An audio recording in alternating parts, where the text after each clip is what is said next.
All right, YouTube, here we are again, back with another video, and I'm really excited for 2023.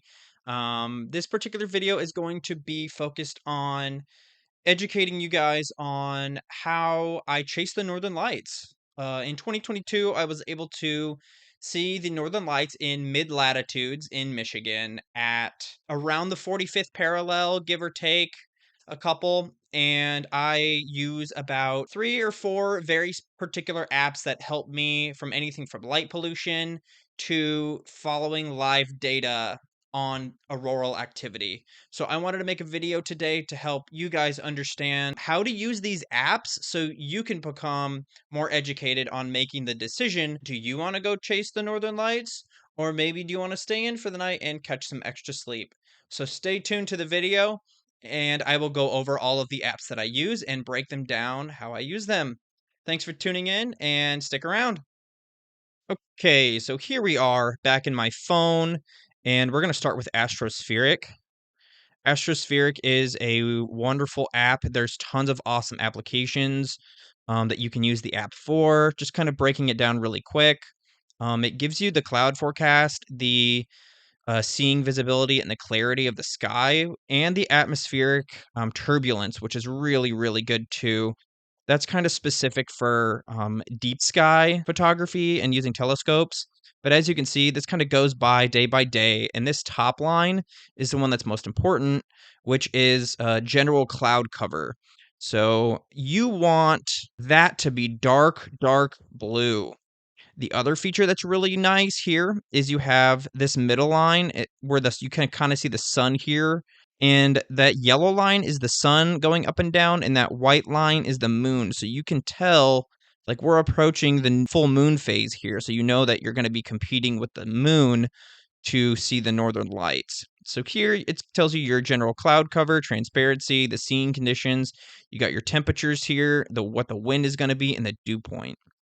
So here you have the extended cloud forecast where it'll go a few days. So it looks like here, Monday the 9th and Tuesday the 10th, we have better viewing conditions for wherever my pin is located. And it looks like my pin is located at the tip of the Leelanau Peninsula right now at the Grand Traverse Lighthouse. So you can click on it and you just drag it around to wherever you are planning to view the northern lights or wherever you're planning to go in general to get the forecast, kind of stuff like that. Here, let's check out Little Sable Lighthouse and check out viewing conditions there. And you can see that we are just covered in clouds. And even in the extended forecast, looks like Monday night and Tuesday night look good, but we're also competing with the full moon. So that does not bode well for viewing conditions. So here's another great feature. There is also smoke coverage. So this is kind of handy for summer because with wildfires and smoke can obstruct it as well, especially with pictures. And this is another great feature. This app doubles as a light pollution map, which is really important because you want to be in the darkest skies possible. So if you click on this little light bulb here, it loads the Bortle scale. So if you can get away from the harsher colors like yellow, orange, white, red, ideally you would want to be in green or blue. If you can get to areas that you can see here that are like black, let me change this. Let's go up to the UP. This is going to be your best viewing conditions, which is why Lake Superior shoreline is just awesome for viewing the northern lights.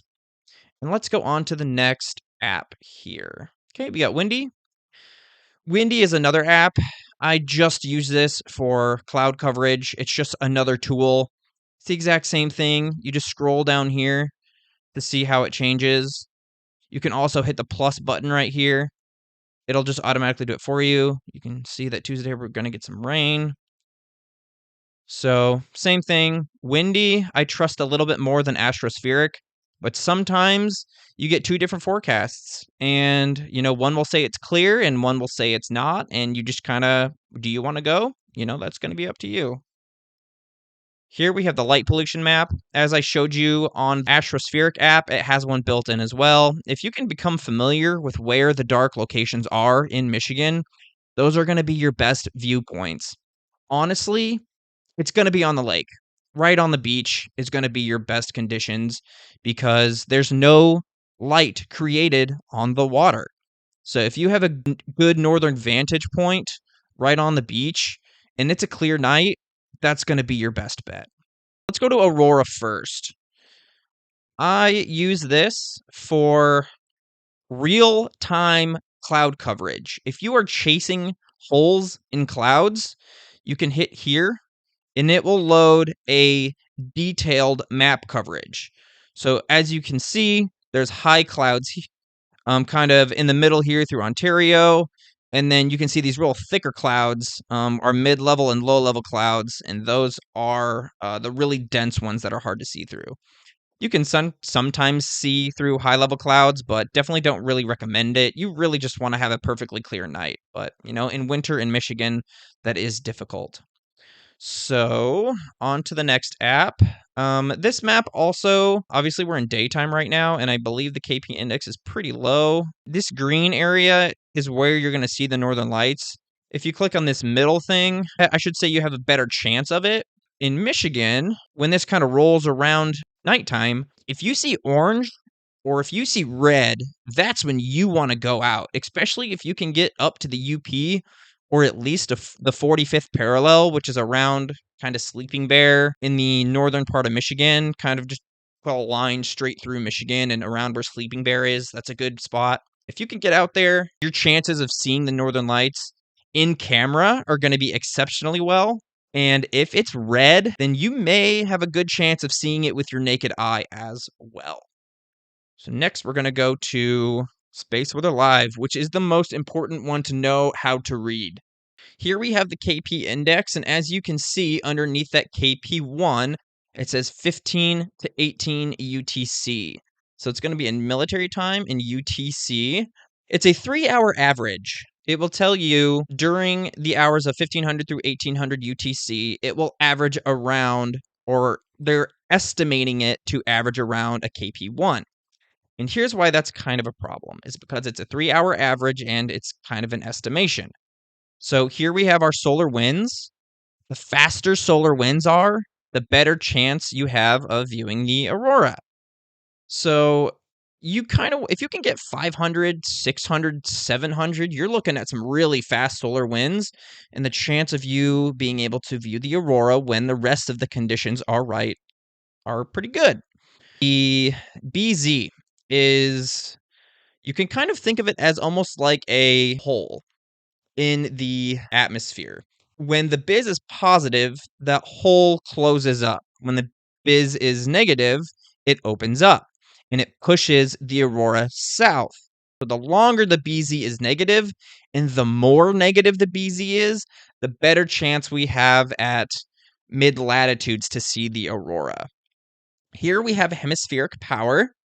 And this is the strength of the aurora. This is the power of the aurora. The higher the hemispheric power, the better chance you have to see it in camera and with your naked eye. Personally, I've seen it as high as like 130, and I would say naked eye viewing, now this is just my personal opinion, is going to be around 75 or higher. And the further north you can get, like up into the UP, the better your chances are. I have heard that you can see them in the UP on KP4 conditions, which is like maybe GW 40 or 50. And by that chance, you're definitely picking them up in camera.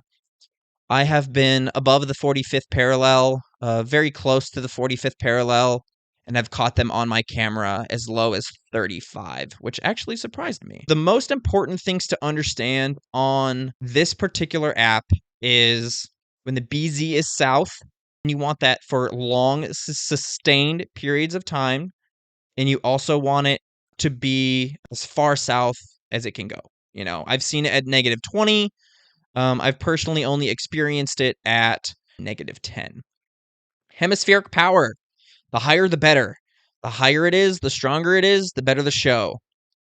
And this right here as well will show you that those colors of the yellows, the oranges, and the reds. And man, when you're at that yellow and orange and red, you are in for a good treat.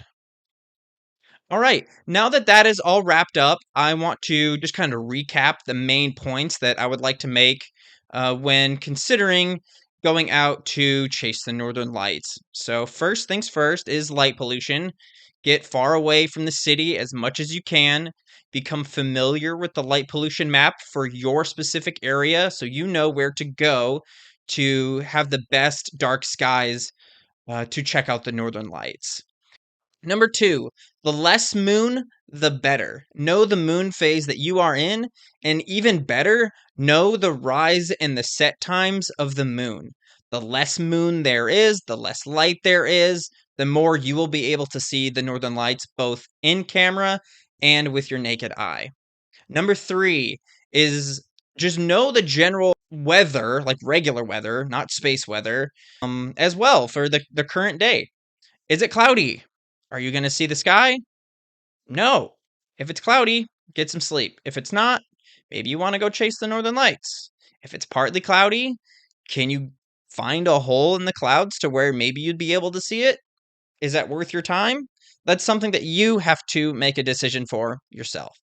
The other thing is keep an eye on the dew point for fog.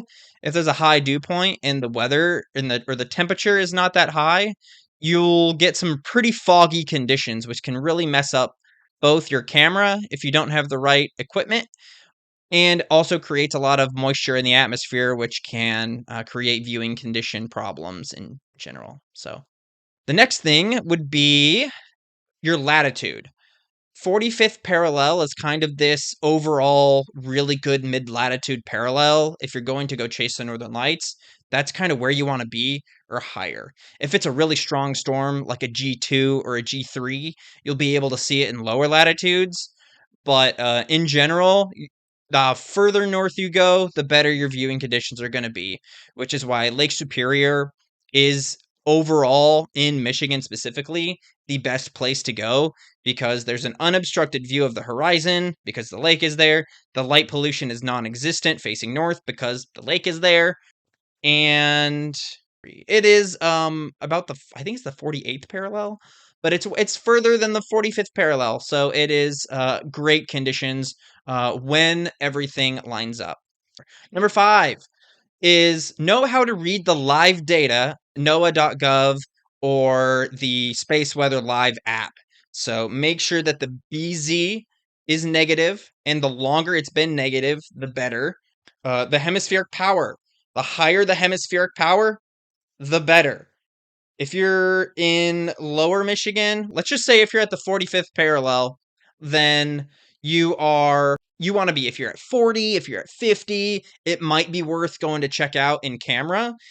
Maybe not so much with your naked eye. Naked eye, I would say 75 or higher, you're in for a good show. Depends on the BZ though. If the BZ's been negative for a very long time and it's 50, you might be able to see something pretty cool. Who knows? Number 6 is going to be check your local Facebook groups and just know kind of some other resources at your disposal. If you're in Michigan, the Michigan Aurora Chasers group is amazing. Tons of information, supportive people, and just a general great community. There's lots of other Aurora pages too that you can find on Facebook. Solar Ham is another incredible group. They use a bunch of scientific info to tell you, um, what advanced space weather is coming or not coming. Whenever there's a solar flare, they'll say if there's like a coronal mass injection involved, and hopefully that will be directed toward us to give us a show. So they also, Solar Ham has a Facebook page and they also have a website as well.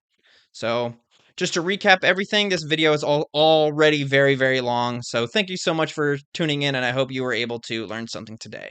Have a great day.